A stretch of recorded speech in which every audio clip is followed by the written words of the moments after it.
గాంధీ జయంతి సందర్భంగా అందరికీ శుభాకాంక్షలు. అది 1869 అక్టోబర్ 2వ తేదీ, అంటే శుక్లనామ సంవత్సరం భాద్రపద బహుళ ద్వాదశి శనివారం. భవిష్యత్తులో భరతమాత బానిస సంఖ్యలు తెంచడానికి ఈ గడ్డపై ఒక బీజం పడిన రోజు. ఆ బీజం పేరే మోహన్ దాస్ కరమ్చంద్ గాంధీజీ.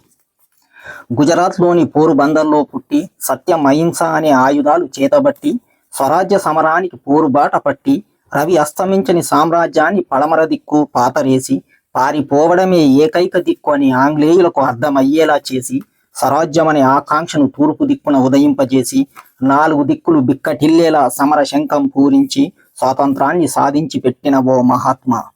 అందుకో మా భారతీయుల జన్మదిన శుభాకాంక్షలు.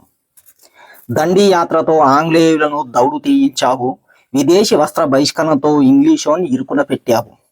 చెరకను తిప్పి నూలును వడికి నూలు పోగులతో ప్రతి భారతీయుడి గుండెకు స్వరాజ్య సంకల్పం అనే కంకణాన్ని కట్టావు. బక్క చిక్కిన దేహంలో బలమైన సంకల్పంతో ఒక చేతిలో ఊతకర్ర, మరో చేతిలో మనిషి బతుకును మార్చే భగవద్గీతను పట్టుకొని సమరం వైపు నీ వేసిన అడుగులే మాకిప్పుడు స్ఫూర్తిదాయకమైన అడుగు జాడలు. కాని మహాత్మా, నీ త్యాగాలను తూకం వేసి చూసే గిసొంటి జనాల కోసమా నువ్వు స్వాతంత్రాన్ని సాధించి పెట్టింది?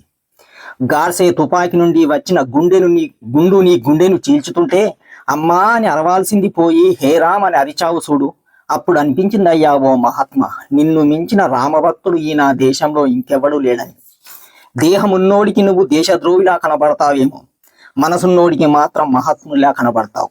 ఈ రెండు కలిసున్నోనికి నువ్వు స్వాతంత్ర సమర యోధుడిలా, జాతి పితగా కనబడతావు.